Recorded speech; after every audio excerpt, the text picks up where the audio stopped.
21 de diciembre de 1811 se aprueba la primera constitución venezolana, la constitución republicana de 1811.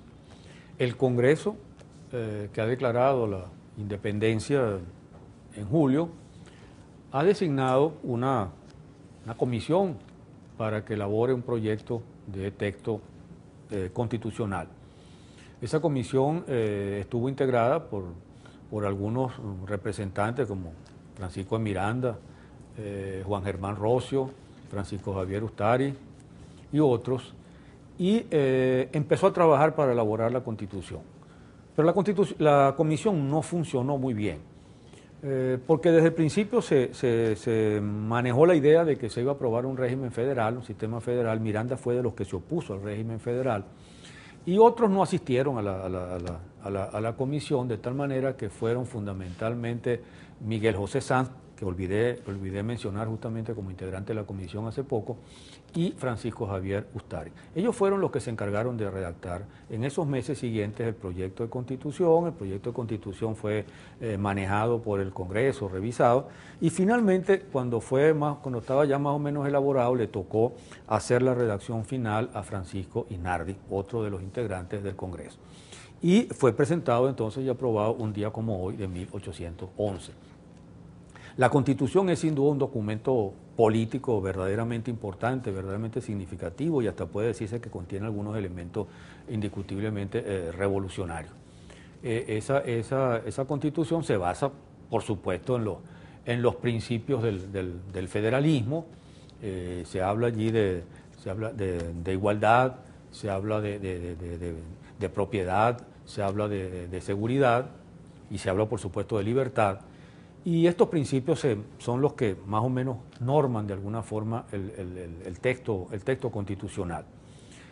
Pero la Constitución es fundamentalmente una Constitución que, más allá de la importancia que tiene haber declarado la igualdad de todos los venezolanos, hecho que sin duda es en ese contexto, en cualquier contexto, pero en ese contexto sobre todo un hecho revolucionario, porque no hay que olvidar que se viene justamente de una sociedad colonial, o se está rompiendo con esa sociedad colonial, que se caracteriza fundamentalmente por la desigualdad jurídica, por una estructura de castas, de compartimientos, prácticamente de los cuales es difícil salirse.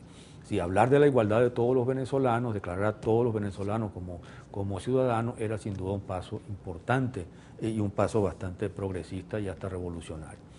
Pero la Constitución, que además tiene mucha influencia, sin duda tiene mucha influencia del pensamiento ilustrado francés, tanto el pensamiento de los ilustrados, Rousseau, Voltaire y otros, como de algunos aspectos iniciales de la propia Revolución Francesa, del periodo inicial más declarativo. Esa Constitución realmente tiene una influencia muchísimo mayor de la Revolución de Independencia de los Estados Unidos y de la Constitución de los Estados Unidos. Y en buena parte transcribe o copia o recibe una influencia muy seria de esa Constitución de los Estados Unidos, que es una Constitución republicano-liberal, elitesca y censitaria. Y eso se muestra cuando se examina la Constitución. Cuando se examina el texto constitucional, uno encuentra que fundamentalmente hay allí un régimen censitario. Es decir, el pueblo es la fuente del poder, la fuente que le da legitimidad al poder, pero el pueblo no ejerce directamente el poder, el pueblo delega el poder. Y el poder lo ejercen aquellos que tienen dinero y aquellos que tienen cultura, que saben leer y escribir por lo menos y que han tenido acceso a una educación. Es decir, la élite que está encabezando la independencia es la élite que se garantiza el control del poder.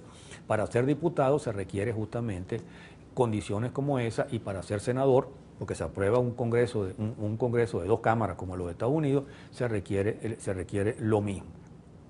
Ese poder legislativo es el que nombra el poder judicial, y además hay entonces una presidencia que se establece inicialmente en forma colectiva.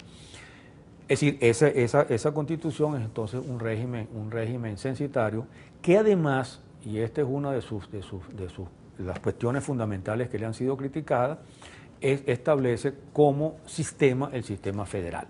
Establece como el sistema federal, y el sistema federal que establece está copiado del sistema norteamericano, del sistema estadounidense, con la gran diferencia de que allá el sistema federal significaba una cosa completamente distinta a lo que significaba aquí. Allá federalismo era de alguna forma una suerte de centralismo, es decir, porque se trataba de unir 13 colonias en una gran nación, para lo cual cada colonia cedía parte de sus atribuciones a un poder federal que de hecho era el poder centralizador, era el poder nacional.